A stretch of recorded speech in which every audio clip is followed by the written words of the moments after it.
Okay, so I'm using natural lighting, so let's see how this works. Hi.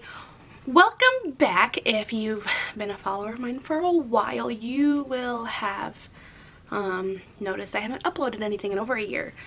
I feel like there's a lot of stuff that I want to say, but I'm just not ready to talk about it yet. It's funny having people tell me on Snapchat and Facebook and Instagram how happy I look now, because honestly, I am probably the happiest I've ever been in my life.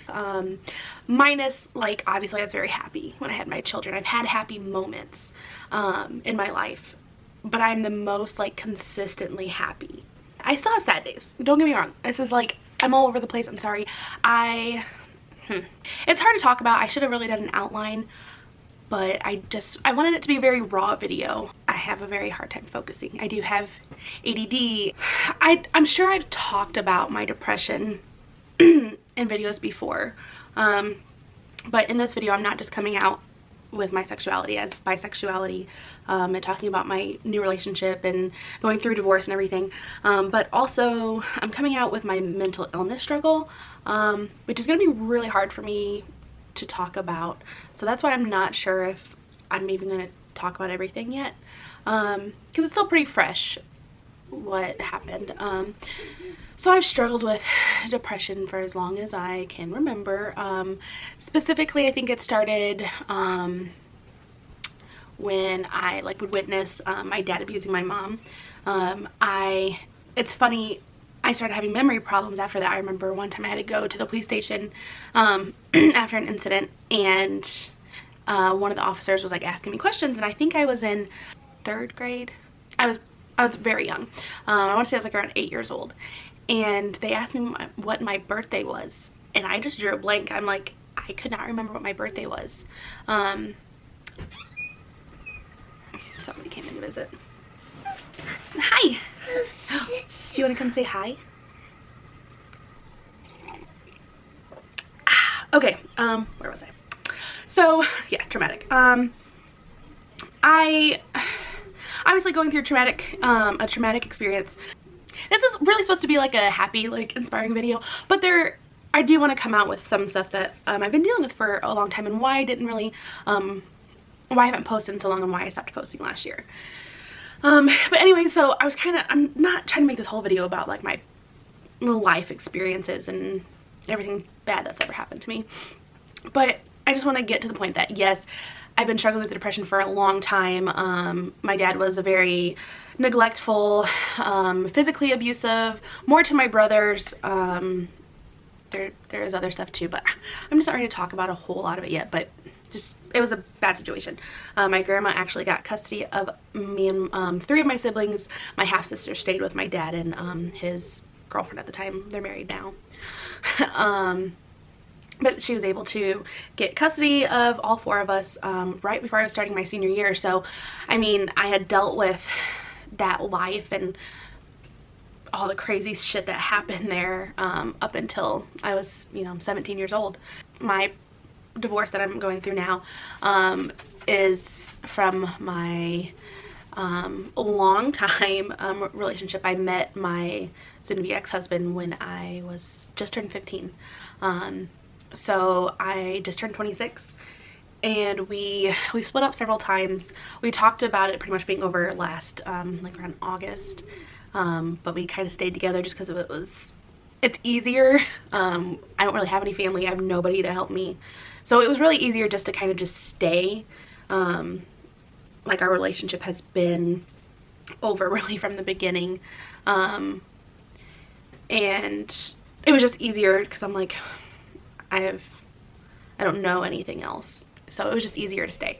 I don't know, I'm rambling. So getting to the point though, but last July, so like I said, I've struggled with depression my whole life, and I've had suicidal thoughts for a very long time, daily.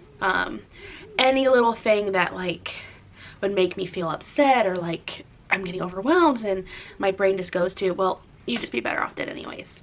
And that's hard, but I've always been able to talk myself out of it. Like, it's just a moment, it's not, like, I have my things that I say to myself. And my kids are one of the biggest reasons for me to fight for my life, And last summer I got to a point where I was working a lot. Like I had been working for almost a year at a factory doing hard work, just like strenuous, like I became a saw operator, and I'm just like cutting thousands, like literally some nights I would do by myself like 9,000 pieces of just different types of like big bearings and stuff. So I was exhausted, and then I'd come home and I'm expected to take care of the kids. Two of my children, I had said, are on the autism spectrum.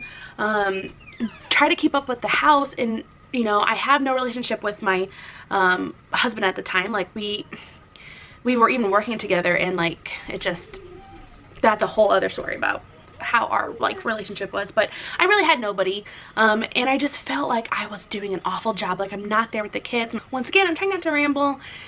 So I've always been able to talk myself out of going through with suicide, basically.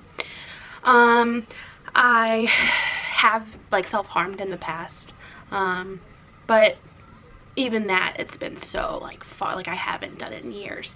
There's been some close times, but I'm really proud of myself for being able to hold back from and talk myself out of it. And the fact that I'm saying I'm proud of myself is huge, because last year I don't think I'd ever like say those words like, yeah, I'm proud of myself. I fucking kick ass. Like I am proud. Last year I hit my breaking point, and it was July 8th. And I was supposed to be going to work, and I was just so overwhelmed that day. It was like the last second, everything was being rushed. I wasn't having any like help with the kids, and I was just like fed up. And I'm like, you know what? I'm just tired. I'm tired of giving my all and just like not feeling good enough. I felt like I wasn't a good mom because I was working all the time, but then when I'm home, I'm just so exhausted. I couldn't give them the attention that they needed and really like deserved. And I got so low, and I was like, this is it. There's nothing's ever gonna get better for me. Sorry. I really thought I was gonna be able to get through this video. So like I said, I'm not ready yet to go all the way into detail, but I ended up going to a local hospital. And I was there for 4 hours in a padded room, just being watched until they could transfer me. They ended up transferring me to an inpatient, basically a like psychiatric hospital. It felt more like a group home when I was there. God, I could do a whole video about like just my life there, which I wouldn't give any of like the other patients like information or anything that would like be able to identify who the people were, but like just like the stories in general. There were some heartbreaking moments there, and then there were some really like really good moments for me, but it was hard. I was transported there in the back of a police car. I was handcuffed. They did handcuff me in front, but it was weird. I was in like a Hannibal Lecter like weird like belt thingy, and I was just like, wow, I've never been in a cop car before. It almost makes you feel like you've done something wrong, but that's, you know, I didn't have another way there, and so that's what they did. But I was there for about a week, and then I felt really good when I left. Like I remember like the doctors, they were telling me like, you know, when I was like coming in for my morning, every morning you meet with like the doctor that basically is like doing your programs, and like my last day he was like, it's, you know, there's such an improvement in just a few days, which it really is. Like I'm able to bounce back from my lows pretty regularly, but I was just like at my lowest point I've ever been in, I think. So when I got back, things were okay, but I was very depressed, and I didn't go back to work, and I don't remember a lot of stuff that happened after that. I was just so like, I have severe depression, and it does affect with my memory and stuff, but it's like there's like whole months last year I'm like, I can't remember a single like event. Like I can't remember anything that happened in November last year. Thanksgiving's in November. Like hello, I love fucking Thanksgiving. Like if you like food, obviously you're gonna like that. holiday. Back, I'm just like, wow, I have no idea what happened. August of last year, we talked, me and my husband talked about, you know, separating for the, I don't know how many umpteenth time. I have left and came back several times before. But this time, I think I knew for sure it was never getting better, but I still lived here. And then I remember New Year's, we had this big fight, and I don't know if he was under the impression that I was going to stay, but we kind of had this like, no, like I'm, you know, this is done, this is over. And he had already, like, I'm trying not to like throw too much info, but he was already talking to other people, and he had been on and off since before we were even married. Like when I first met him, he's always talked to other people. So I didn't feel as bad like January 1st getting back on Tinder. And like I said, I've always known I've been attracted to women, but I was a little, I wouldn't say I was hardcore religious, but I was more religious. I was just a God-fearing person, like, so my husband actually had been the first person I'd ever slept with.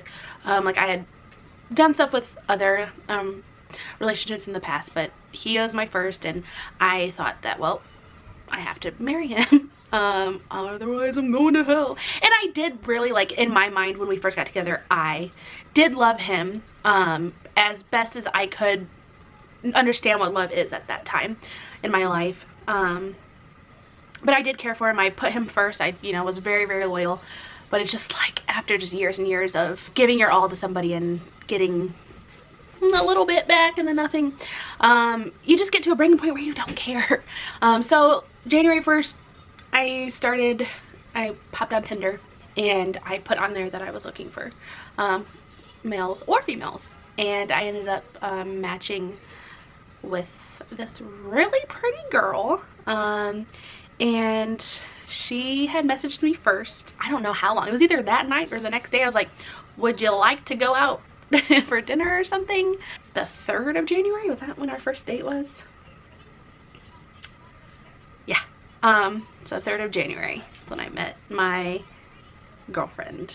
I'm very happy in my life now, and not just like in my relationship, but like with how I am doing like on my own mentally, and taking time for myself. It's just so refreshing though. Like, if I feel like even if I hadn't met her, I'm at a better place in my life than I was last year, but she has helped so much. I think it is refreshing having somebody that you care for and you love so much, and then they match that, they give that much back to you, and like, she's so great with the kids. I feel like from the moment like she met them, that I just knew that this is gonna be hard to fight. Like, I wasn't trying to fight it anyways, but you know. What do you think? You think Cassie loves you? Yep. Yeah. Baby. Yep, baby. It was just funny, like, we both have had like rough relationships and rough like childhoods and just like stuff that's happened, and I'm not gonna like give any of her like stories out or anything because that's not my place, but just a lot of things that's happened in our lives that just like we feel like we were made for each other. And we like tell each other all the time, like, we're disgusting. Like, you don't, until you've experienced this kind of love, you kind of just like, it's not real. It's not real, right? So you tell yourself like, it'll never be that good, so settle with the best you can get. And like, it is that real. We talk about all the time. We say we feel like we're like meant to be together, that we were like together in a past life, or that we will always find each other type of like energies. It's just crazy. I'm the happiest I've ever been. I still have days, I still have really hard days. I'm not gonna sit there and tell you that my, you know, really good relationship and like just getting out of the toxicity that I had, and just, I still have depression. I still have days where I am so low, and I still have suicidal thoughts, but it's so much easier to manage when you are taking better care of yourself, and when you have somebody that is just lifting you up, that doesn't make you feel like a burden, that just loves you because they love you. There's no like, nothing in it for them. Like, I'm serious, like, I never thought this type of love was real. I've never experienced it. I mean, obviously I have a very deep love for my children, but that's like besides the point. Like, I feel like that's almost like a given, like, well, not for everybody, but you know, it's a given that, you know, your kids are your world. But to find somebody in life to actually be like a partner and to do life with. And like, I remember one thing that my soon-to-be ex-husband's grandma used to always say, was that, well, no matter who you end up with, there's always going to be something. So basically, like, you know, yeah, he may talk to other girls all the time and, you know, play video games 24/7 and give you no attention and not pay any attention to his children, but hey, things could be worse. And it's like, well, they could be a lot better. Yeah, I had a really shitty time last year, and to see how far I've come this year, and to know that obviously this is something, you know, my depression and everything, something I'm gonna have for the rest of my life, but it's so much easier to manage when you are taking better care of yourself mentally and you are in a very healthy and happy relationship. Not that you need that, but like, that does help. Like, that's just what is going on in my life right now. So yeah, this video is probably gonna be hella long. So if you stuck it with me the entire time, I hope you enjoyed. I hope you learned something. There's been a lot of shitty things that are going on in the world, and it's hard, where I'm at mentally and where I'm at with my relationship. Solely those are. It's my hope that this year will be a better one for me, as far as what I've been dealing with. Obviously, the world's crazy right now. And I think it's nice and it's good to hear some of the good that's going on in the world. Right now I have some good going on and I wanted to share. It gets better. It does. So don't give up. I'm sure glad I didn't. So, okay, bye!